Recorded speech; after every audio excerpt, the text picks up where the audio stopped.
Mesdames, Messieurs, bienvenue dans ce numéro de l'invité du jour. Le journalisme et la communication ont un but commun qui est l'information.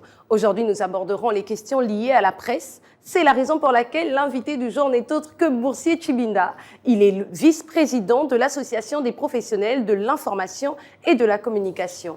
Nous reviendrons sur cette association, bien évidemment, mais aussi sur les questions autour de la Journée mondiale de la liberté de la presse, célébrée ce 3 mai, sous le thème « Le journalisme face à la crise environnementale ». Cette activité se tiendra au campus numérique francophone de l'Université Omar Bongo dès 14h. Boursier Tshibinda, c'est un plaisir de vous recevoir sur le plateau de l'invité du jour. Merci Lindsay, c'est toujours un plaisir d'être ici à Gabon 24. D'accord. Alors, vous êtes le vice-président de l'Association des professionnels de l'information et de la communication. Dites-nous de quoi s'agit-il exactement et quelles sont les principales missions de cette association? Alors, l'APIC, qui est l'Association des professionnels de l'information et de la communication Gabon, est une organisation de droit gabonais, une organisation portée par des professionnels de métiers de l'information et de la communication, donc qui est composée de journalistes, de réalisateurs, de graphistes, mais aussi de web développeurs pour accompagner justement les médias dans leur mutation digitale. Donc, l'APIC, c'est cette organisation. Elle a pour mission de valoriser les métiers de la communication et plus globalement les médias. Elle a pour objet aussi de renforcer les capacités des professionnels et acteurs du secteur des médias, et elle milite évidemment pour la professionnalisation de ce secteur au sein du Gabon. Alors, quand est-ce que cette association a été créée? Alors, l'association a été créée depuis 2020, donc aujourd'hui elle a 4 ans d'existence. Félicitations. Merci, et peut-être, je pense que vous allez peut-être poser la question de savoir qu'est-ce qui a été fait depuis 4 ans. Alors, nous avons évidemment, dans une première étape, légalisé la structure, donc déclarée aux autorités de tutelle, évidemment le ministère de l'Intérieur, pour pouvoir recevoir un récépissé provisoire. Ensuite, nous avons évidemment commencé à organiser pas mal d'activités, notamment l'une des principales qu'on appelle le Café Média, qui est un événement qui est organisé chaque mois et qui tourne autour d'une pratique ou d'un thème en lien avec les médias. Et donc, à cet effet, nous invitons un spécialiste qui arrive et qui présente évidemment son expérience sur la question, et nous échangeons au cours de cette activité. Autre chose, nous menons aussi des activités de renforcement des capacités, notamment pour les journalistes, dans le cadre de la formation, donc le renforcement des capacités en technique d'écriture, en technique de réalisation, et aussi, évidemment, comme je vous disais, la possibilité de pouvoir aider ceux-là qui souhaitent lancer le média. On fournit un accompagnement technique pour pouvoir aider ces personnes à créer leur propre média. Donc, voici quelques activités menées au point national par l'APIC, parce que je tiens à préciser que nous avons aussi un pan à l'international. Donc, nous menons pas mal de consultations, notamment avec certains organismes internationaux, sur la question du journalisme au Gabon.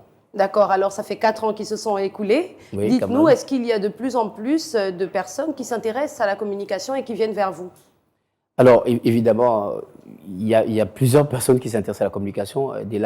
Au-delà de mettre un focus sur les professionnels, il y a les étudiants.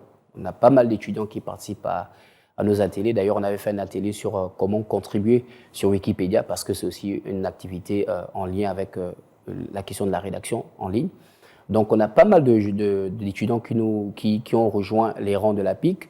Et nous avons aussi, évidemment, les professionnels que vous êtes, que nous sommes, qui sont au quotidien au cœur de cette association. Et donc, dans ces professionnels, l'APIC a des membres qui viennent des plus grands médias du pays, tels que le vôtre, Gabon 24. On a aussi le quotidien national de l'Union et pas mal de médias en ligne. Donc, si vous me parlez en termes de quantité, bon, écoutez, l'APIC aujourd'hui, c'est quand même une centaine de membres. Très bien. Qui sont actifs. Voilà. D'accord. Alors, la Journée mondiale de la liberté de la presse est célébrée chaque 3 mai. Guy Bedos, un humoriste français, a écrit, je cite, « Je croirais vraiment à la liberté de la presse quand un journaliste pourra écrire ce qu'il pense vraiment de son journal dans son journal. » Dites-nous, qu'est-ce que vous pensez de cette citation? Est-ce que c'est d'actualité au Gabon? Alors, c'est bien parce que vous l'avez précisé avant que c'était un humoriste. Donc, il faut comprendre le sens de l'humour donné à cette citation. Oui. Après, c'est évidemment la question de la liberté d'expression, la liberté de la presse au sens strict. Mais n'oublions pas que lorsqu'on travaille pour un journal, ben évidemment, il y a ce qu'on appelle la charte, une charte déontologique. Il y a la charte qui régisse les principes directeurs de l'écriture au sein d'une rédaction. Donc, si on ne respecte pas ces éléments, bon, on n'aura pas forcément nécessairement le droit de dire ce qu'on pense du journal. Et le journaliste ne s'exprime pas, on n'exprime pas ses émotions, vous voyez, c'est plutôt rester dans l'analyse. Évidemment, là, on parlera de ce qu'on appelle un journalisme objectif, parce que, évidemment, l'objectif d'un journaliste n'est pas de faire ressentir son impression dans ses émotion. écrits. Voilà, exactement. Ouais. D'accord. Alors, restons dans le contexte du Gabon. Oui. Comment comprendre qu'au Gabon, aujourd'hui encore, la presse a du mal à avoir accès à l'information ou encore a du mal à communiquer sur certains sujets?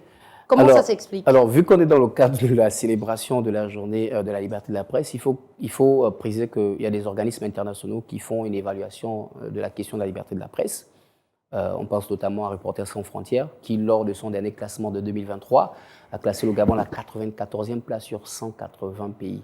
Et que ce pays, notre pays, le Gabon, avait gagné 11 places en plus. Évidemment, il y avait des éléments de contexte qui permettaient de classifier le pays. Donc, vous avez des éléments juridiques, le Code de la communication, version 2016 actuelle, avec ses limites.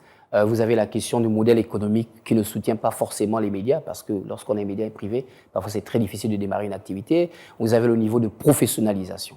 Donc, pour revenir à votre thématique sur la question de... La question de savoir comment ça se fait que ce ne soit pas applicable ici. Encore. Alors, il y a une question qui est intéressante d'ailleurs, c'est qu'en fait, c'est comment on arrive à avoir l'accès à l'information publique. Sans risque de me tromper, on n'a pas clairement dans le Code de la communication une disposition qui permette à tout journaliste d'accéder clairement à l'information publique. Donc, il faudrait peut-être qu'on fasse un plaidoyer pour pouvoir, nous, en tant que professionnels de la communication, accéder à l'information publique. Dans d'autres pays, on parle de la loi sur l'accès à l'information publique. Peut-être qu'il est temps que le pays s'organise à pouvoir avoir une loi sur l'accès à l'information publique. D'accord, alors c'est l'une de vos propositions, on va la noter. Merci. Alors, revenons sur vous. Oui. Ce vendredi 3 mai 2024, l'Association des professionnels de l'information et de la communication commémore la Journée mondiale de la presse. Pour cette année, quelle est la plus-value? Alors, déjà, je tiens à préciser que chaque année, depuis la création de l'APIC organise au niveau national la célébration de la journée mondiale ou internationale selon de la liberté de la presse. Donc, il y a des thématiques pour chaque année. Alors, quelle plus-value? Bien, évidemment, c'est déjà de pointer le Gabon sur la carte des événements internationaux, parce que je tiens à préciser que l'événement qui est organisé par l'APIC au sein du campus numérique francophone de l'Université Omar Bongo a été référencé par l'UNESCO. Donc, c'est pour dire qu'il y a un intérêt pour l'UNESCO de porter l'APIC par rapport à cette question. Donc, nous organisons justement cette activité en lien avec la célébration de la Journée internationale de la liberté de la presse, qui est le seul moment par année où, évidemment, l'ensemble des journalistes, des communicants peuvent se réunir autour d'un thème. Cette année, on a la question de l'urgence climatique. On va revenir sur le thème, le journalisme face à la crise environnementale. Est-ce que vous pouvez nous en dire un peu plus? Alors, je pense qu'on est tous un peu témoins des changements climatiques, ce qui se passe. Vous voyez qu'aujourd'hui, on a de fortes chaleurs. Je pense que cette année, en termes de chaleur, on a enregistré les températures les plus hautes depuis l'histoire de la Terre, j'ai envie de dire ça comme ça. On en a enregistré près de 60 degrés Celsius, je pense, au Brésil, un peu plus de 40 dans les pays de l'Afrique de l'Ouest. Alors, la question ici, ce n'est pas tant de réagir à l'urgence climatique, mais c'est de réagir à la désinformation qui est derrière cette question d'urgence climatique. Parce que c'est alarmant de voir le changement climatique, c'est alarmant de voir qu'il y a des déforestations, c'est alarmant de voir que la pluviométrie est très importante. On l'a vu récemment à Dubaï, c'est un problème climatique. Mais derrière, en fait, ces événements naissent des réseaux de mésinformation, de désinformation, et on a tendance à utiliser ces faits et retranscrire une fausse information. Donc, l'urgence climatique, ici, ce n'est pas de dire qu'on est face à des problèmes dont on n'a pas connaissance, mais c'est surtout de se dire comment le journaliste, ou bien comment le journalisme documente la question environnementale face à cette urgence aujourd'hui à laquelle on assiste avec les changements climatiques, etc. D'accord. Alors, vous avez choisi un sous-thème également. Pour quelle pratique du journalisme de solution au Gabon? Déjà, qu'entendons-nous par journalisme de solution? Est-ce qu'il est pratiqué au Gabon? Alors, évidemment, comme je vous disais, la thématique, c'est le journalisme face à la crise, la question de la crise environnementale. La question environnementale. Alors, évidemment, on a tendance souvent à présenter le problème et pas très souvent la solution. Les solutions, Voilà, donc, effectivement. la différence, c'est que le journalisme de solution, c'est un journalisme qui tend justement à présenter les solutions face à un problème. Si on veut être contextuel, aujourd'hui, on a une urgence climatique, la chaleur augmente, les températures sont très fortes.